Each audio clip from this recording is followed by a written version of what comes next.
Hey guys, Tech Rally here, and let me ask you a question. Are you guys sick of me yet doing all of these front-end interview questions with you?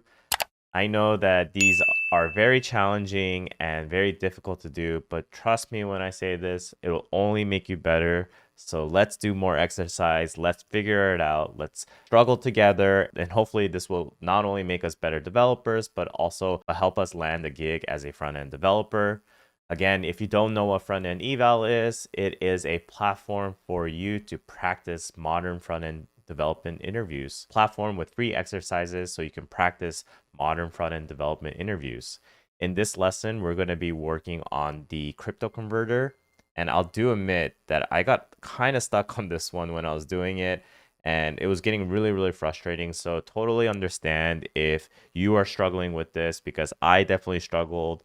There are a little bit of weird nuances with set timeout, set intervals that I was getting a little confused about. So just want to put it out there ahead of time that this was a relatively pretty hard problem to figure out. But let's get into it. In the prompt, it says create a crypto converter that converts an input amount in a given currency to the fake WUC, wildly unstable coin cryptocurrency. The endpoint is this URL, accepts a currency code as the last parameter, and will return an error for unsupported currencies. For example, HTTPS /USD will return this value. The value is the amount of US dollars 1 WUC would buy. The converted amount should refresh every 10 seconds or whenever the user changes the input or currency. Price change since the last interval should be shown adjacent to the converted amount. This should be highlighted green with an up arrow if the price increased since the last interval, or red with a down arrow if the price decreased. To get started, fork one of the following code templates. So let's get this started. Ideally, what we want to do here is I want to put in an input field, and as I'm putting stuff into it, we want to make an API request to whatever this value is with the correct code, and then it'll return a value, and with that value we want to convert our input value times by whatever this value is. So 1,000 times whatever the conversion is should equal this, and then we should show it all out like this. So how I want to approach this problem is I want to just make it work without the intervals, and after that I want to create some kind of like debounce function so that we're not constantly hitting our API whenever we make an input change, but we only want to make it at the end after a user finishes typing out whatever they want. So if someone goes 1000, we only want to make the API request when they hit that last zero. After we've done that, we probably want to figure out how these like intervals work and the timer works, and we'll just kind of work our way from there. I'm going to use React in this because that's just kind of where I'm comfortable with. Especially when there are harder problems like this. I don't want to think about the vanilla JS stuff too much, and just managing certain states gets a little hairy in this one, even though it's a relatively simple app. So let's get to it. So the first thing that we want to do based on this image is create our input field as well as our select dropdown. So let's do that first. So the first thing we're going to do is maybe I'm going to change this to container. And after changing that to a container, I'm going to do div dot crypto convert. I wonder if this works. Nope, this emmet does not work for me at the moment, so I'm going to just write it all out. I apologize. Class name equals crypto convert. And inside of this div, what is going on here? Div, /div. This is why auto completion is ideal to have, but I'm not sure why it's not working for me. And inside of this div, we're gonna do just all the options, right? So here, let's just do div class name equals crypto convert options. And in these options, we're gonna say the input field and also the select field here. So let's just do one at a time so we don't get too ahead of ourselves. Let's do type equals number. And we're going to have to add some kind of on change here. And then also add some value here. But for now, let's just say console.log hi, just so it doesn't error. Next thing we're going to do is create a select field, and we're also going to give it a ID of currency.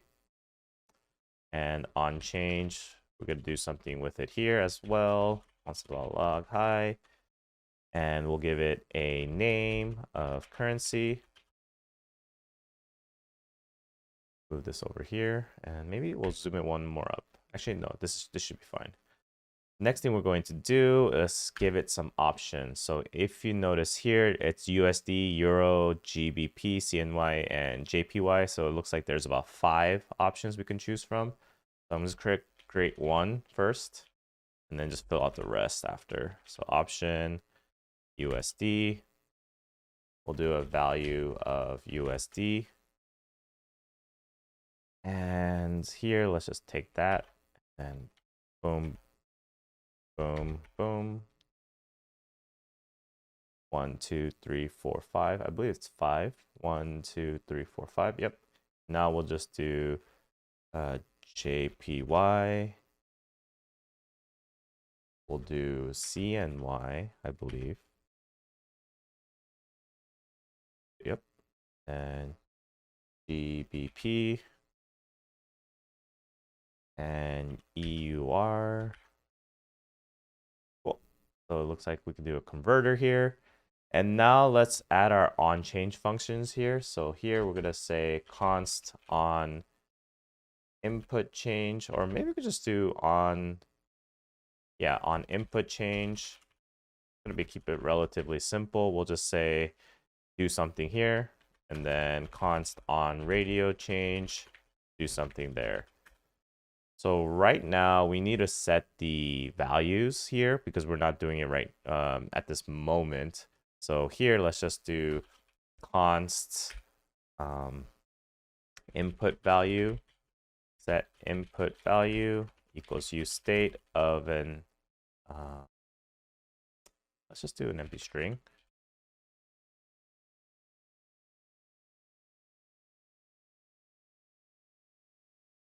And then here, let's do const radio value, set radio value equals use state of USD. And then, I don't know why these are in parentheses, I apologize. And, oh, it's in parentheses because I spelled const wrong. And I could move this one,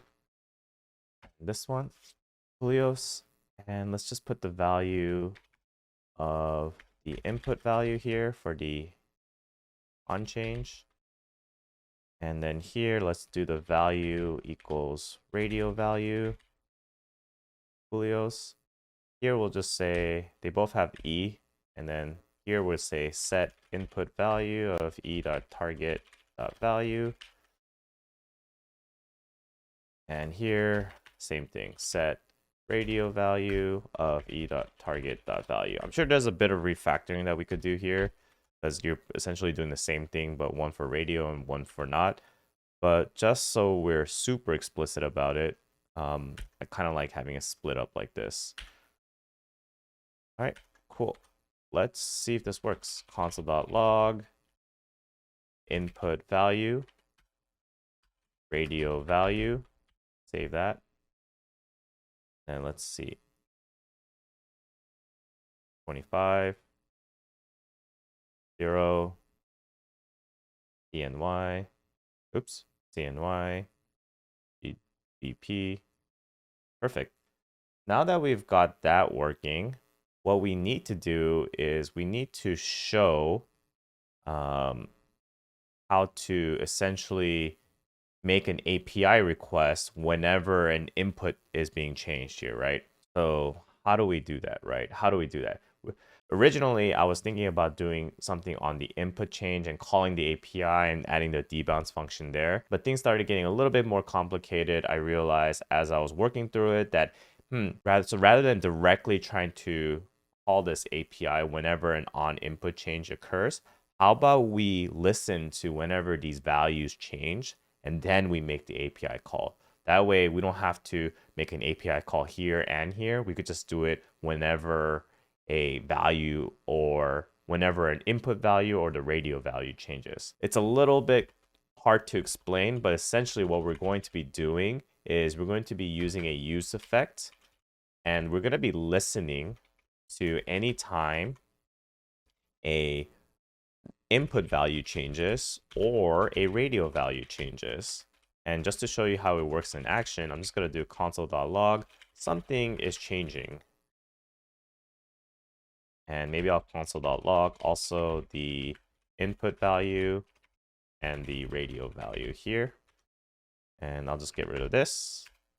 So whenever we set these values, we're calling this use effect gets triggered, and essentially we're going to be able to see the new values. Yep, something is changing, something is changing, something is changing. Cool. So in this actual use effect is where we're going to be making these fetches. So let's do that right now. The first thing we want to do is let's just see if it works without the debounce, because debounce can get kind of tricky. The first thing I'm going to write is a fetch URL equals async. And here we're going to say const response equals await fetch of the endpoint. So let's see what this endpoint is. Let's copy that. And we'll just call this the API URL equals this. Oops. And we will fetch this API URL slash radio value folios. And then once we get the response, we're going to convert it into JSON.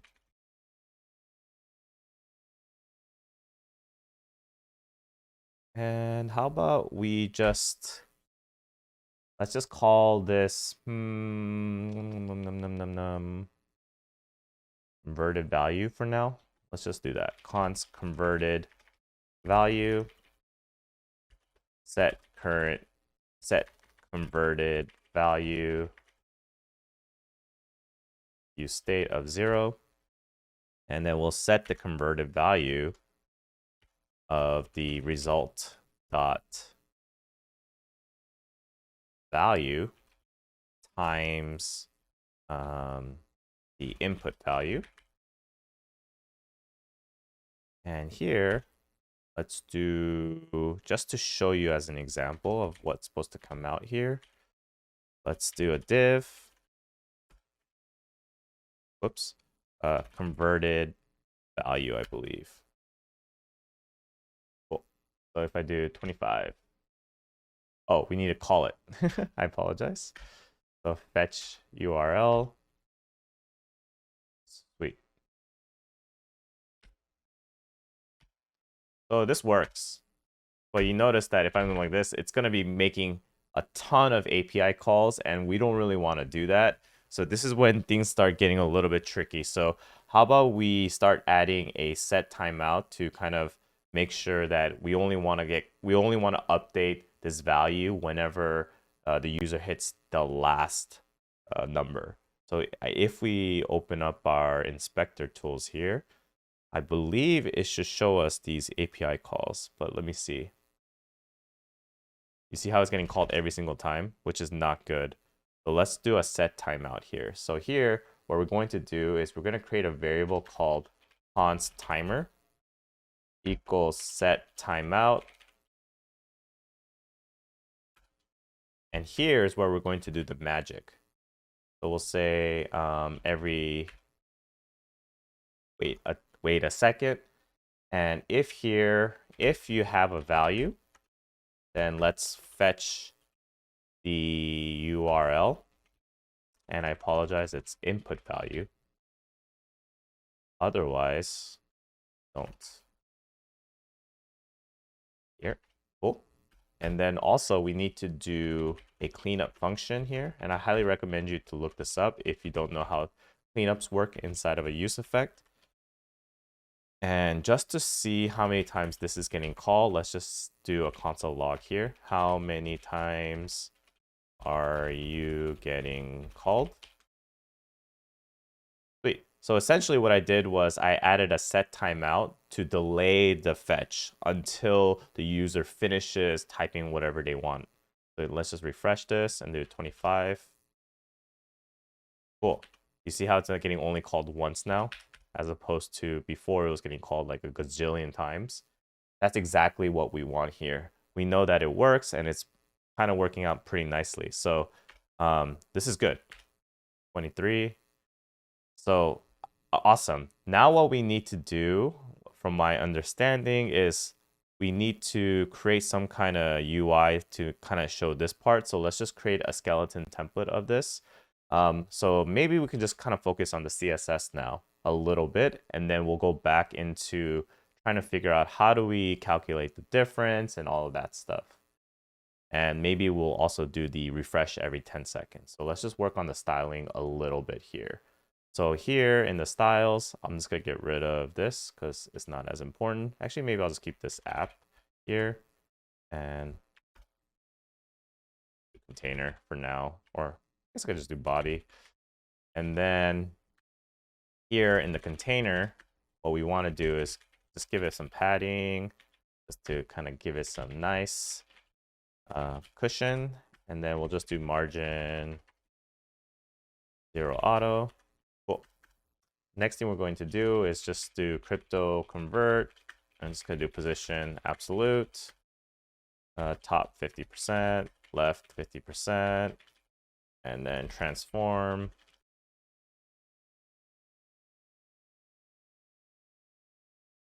Folios.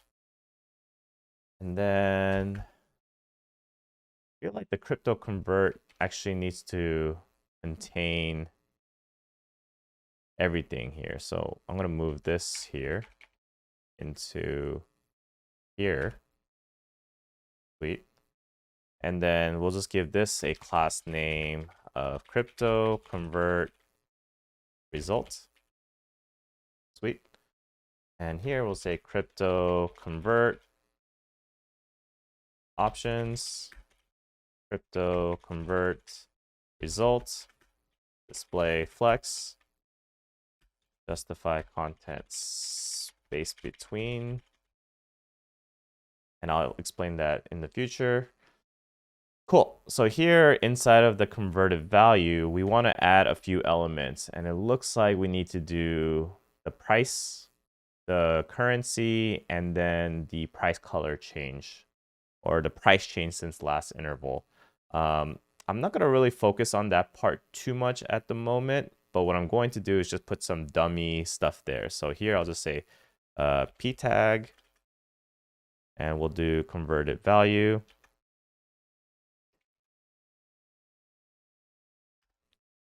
And then here, am I missing a div? I guess I am. Folios. And then also what we probably want to do here is also change our converted value to do 2 decimal places, but we'll worry about that later. We'll put another p tag here, and we'll call it WC, I believe. And last but not least, we need to do some kind of p tag here that says the difference. Cool. Sweet. So right now, we need to figure out how to calculate the difference and how to just dynamically fetch this every 10 seconds, right? And originally, when I was doing this, I was struggling a lot because I was trying to I was trying to add a new variable here called like previous converted value, set previous converted value to use state of whatever. And then I was trying to set the previous converted value to the converted value here before. But then what happens is that I get a array dependency here, which will require me to include it here. And then next thing you know, I just started getting into this really, really bad cycle where essentially this fetch was happening every single time, regardless of if I was changing it or not. And what I realized here is that rather than having so many like use state variables, there are opportunities where you can actually start thinking about the use reducer. So that is something that I just wanted to kind of encourage people to look into. And just to kind of show you, it's kind of crazy how sometimes the linter is so helpful here. It says, you can replace multiple use state variables with the use reducer if set previous converted needs the current value of the converted value. So it's so funny. This is literally exactly what I need, right? I need to set my previous value to a converted value, but I couldn't do it by just trying to shove it with the use state. So the errors itself, or the linter itself, was just kind of telling me, hey, like if you need to do this, then maybe you need to kind of use the use reducer hook instead. And that's when I was like, oh wow, this is pretty cool to kind of have. So I'm just gonna kind of remove some of this stuff here, because I don't think we need it here. But essentially what I want to do now is I want to figure out a way to do what I need to do with the use reducer, but maybe also try to figure out how to do intervals. So let me try that first, and then we'll do the whole reducer stuff. So we'll do let interval inside of this use effect. And inside of this interval, we're going to have to do something, right? We need to figure out a way to say like, hey, like, how do we fetch every 10 seconds, right? And we could do that inside of our set timeout here. So if you have the input value, then fetch the URL. But on top of that, we also want to check a few other things. If an interval exists, then we want to do something here. I'll just leave it alone for now. Just do something here. Otherwise, interval equals set interval. And I'll do 3 seconds for now just to see. And we're going to call the fetch URL. So basically, after you wait 1 second and a person finishes writing on the input field, we call fetch URL. And on top of that, now we want to also trigger every 3 seconds a fetch URL. So essentially within this timer, we're like doing a lot of different work here. So for now, we're going to set the interval to fetch the URL. And if the interval does exist, what we need to do is we need to clear the interval here. And I just set interval equal to null, just for safety. And the last thing we want to do here is do clear interval of the interval. Sweet. And let's see how this works. So refresh, 25. You see how this number is changing now? Because the interval is kicking in. And now when I do euro, it'll change the number. 1, 2, 3. 1, 2, 3. It changes again. So basically, within this timer set timeout, we have one part that's fetching the URL whenever a user changes it manually. And then we injected this interval to essentially do our dynamic fetching every 3 seconds in this case, but let's just change it to 5. Cool. All right, so now that you know about this previous converted value dilemma that I was running into, how do we use the use reducer?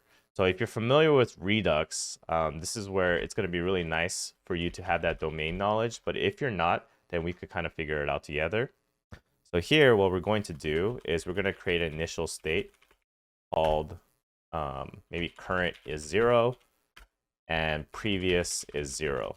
And in this case, I just want to say that this is the previous converted value, and this is the current converted value. And I'll show you why that's important. Because essentially what we need to do here is we need to show the price change since the last interval. So we need to figure out what was your previous price and what is your current price, and then do a difference on it. So here I'm going to say initial state is important because that's kind of what's needed for a reducer. And then a function reducer, which takes a state and an action. And then we'll do switch action.type. And we'll say case update. And then we'll also have a default that will just kind of throw a new error. We don't really want it to do anything here, but in the update, which is actually the more important part, we want to return something. We want to do current is do something, and then previous should be just state.current, right? So for now, let's just call it an M or 0. And what is this complaining about? Case. Oh, whoops. Sweet. Now that we got that out of the way, we need to initialize it here. So state and dispatch equals use reducer of the reducer and the initial state. Did I spell initial state wrong? Initial state. Cool. Next thing we need to do here is now we need to kind of take this value away because we don't need this use state anymore, or this use state value. So let's just take that out and take this out. And what we need to do here is we're going to dispatch a certain type of event. So type would be update because it's looking for action.type. So here we'll just say update. The next thing we're going to do is we need to pass in the result value. And what the result value is the rate, right? So what we can do is just say result equals result.value, or rate equals result.value. And last but not least, we need to just pass in the value itself. So maybe we'll say input value is parse float of the input value, because if you notice, the input value is actually a string. And last but not least here, what we're going to do is just say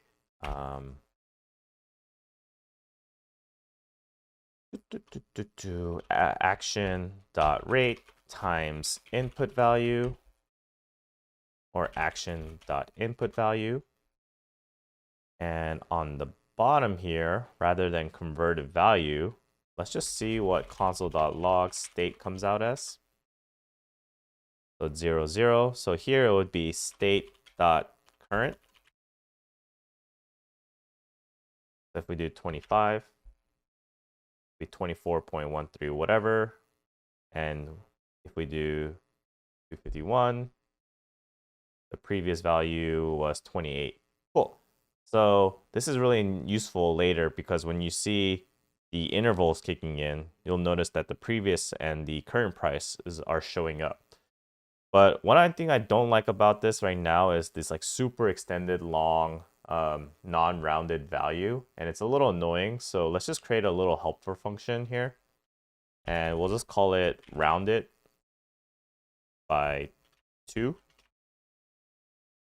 and we'll pass in a number, and we'll just do return math.random number. Is it number or num times 100 over 100. And if you don't know what this is, essentially it's just going to round it to the second decimal place. You could definitely just look it up on Stack Overflow to figure that out. And here, rather than just doing the input value of the parse float, what I'm going to do is just do round it by 2 and wrap it and refresh. Interesting. It is not working to what I originally thought it was going to be. Oh, whoops, I apologize. I rounded by 2 on the wrong value. What I need to do it on is actually the action.rate. So round by 2, I believe is what I called it. I'll round it by 2. Sweet. And if I clear this out and I do 25, does not work. Why doesn't it work? Why doesn't it work? Let's see. Am I not? Do I need to move this up? I don't think I need to, but 25. Something is wrong here. Let's see. Let's see. What am I doing wrong? Math.random. Return math.random.to action.rate times action.input value. Where's my dispatch occurring? The parse int float. Console.log action.rate times action.input value. Oh, whoops.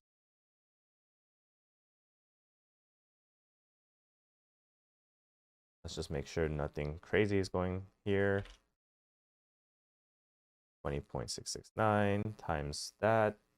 Oh, so what is going on? Why is my value so funky? Let's remove this just to make sure everything is working properly and it's not my function. So it looks like this function is actually wrong. I apologize, everyone. Let me take a look into this. Math.round. Oops, I chose random. Oh, what a silly mistake. I apologize. Now let's do that. Do that. 26.94. Let's see, you change again.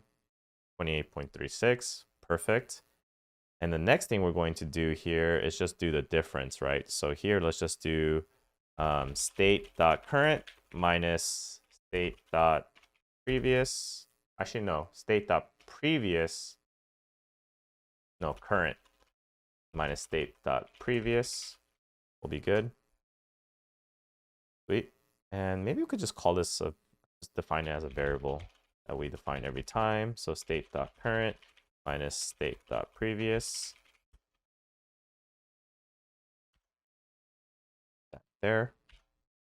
And let's just give it a class name of difference is greater than or equal to 0. Then we're going to give it a class of positive. Otherwise, we're going to give it a class of negative. And these class names are not ideal, obviously, but just kind of giving you an idea of what I'm trying to do here. And it looks like we also need to do a rounded by 2. So rounded by 2 of the number of the difference. I did 25.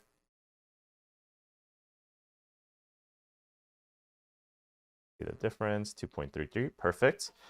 And last but not least, I'm just gonna give positive and negative green colors. So color equals green. Negative is color equals red. Sweet. So let's do that. Let's do 100 USD. Will be 113.54. And then the intervals will kick in and show you the price difference from the current and the previous. Cool.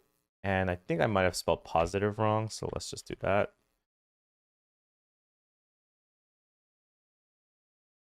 Coolios. Everything is working properly here, which is awesome. The last thing I want to kind of propose to you to figure out is how do you implement this arrow button here? It should be relatively straightforward, but I do want to give you that kind of challenge. And there's also additional challenges that you can do on this crypto converter.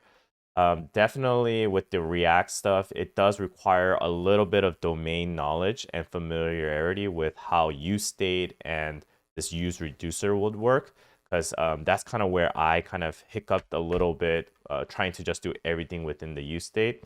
But I highly recommend you to take a look at how I implemented this timer and this interval function in tandem together, because that was kind of the secret sauce that allowed this dynamic fetching to occur. And we can even change it to this. And next thing you know, I'll do another conversion. Coolios. There is probably like a little bit of a bug where if you change the euros, we should try to convert everything back into like a 0 just to kind of clear it out. Because eventually, because I believe that you're probably comparing the euro value to whatever that previous currency was. So definitely consider, or in an interview setting, you know, there are going to be a lot of edge cases here, especially with this kind of question. But as long as you're able to kind of state it in the interview itself, like, hey, I realize that, you know, in future settings, we need to really consider a lot of edge cases because this dynamic fetching as well as currency is going to be very tricky. So you got to mention that in the interview. Otherwise, people are going to be like, oh, well, this individual forgot to think about this edge case or that edge case. So there are a lot of edge cases. So I encourage you to think about those kinds of situations if you're kind of given a task like this. Overall, I believe that this is a good stopping point for you to figure out like how to get started, how to get to a point where you feel pretty good about what you've built out. I highly recommend you to go on front-end eval and just try this for yourself. It is a pretty tricky problem, and that's why it's labeled as hard, but I encourage you to just kind of push yourself a little bit, and hopefully it'll make more sense as you do it more. Other than that, I hope everything is fine with y'all. I really do appreciate the fact that you're staying with me during these front-end interview practices, because these reps, and I like to compare it to like working out. If you're doing these on a consistent basis, you will figure out patterns on how to improve your technical skills specifically for the front-end interviews. So I hope that this was helpful, and I'll see you in the next video. Bye.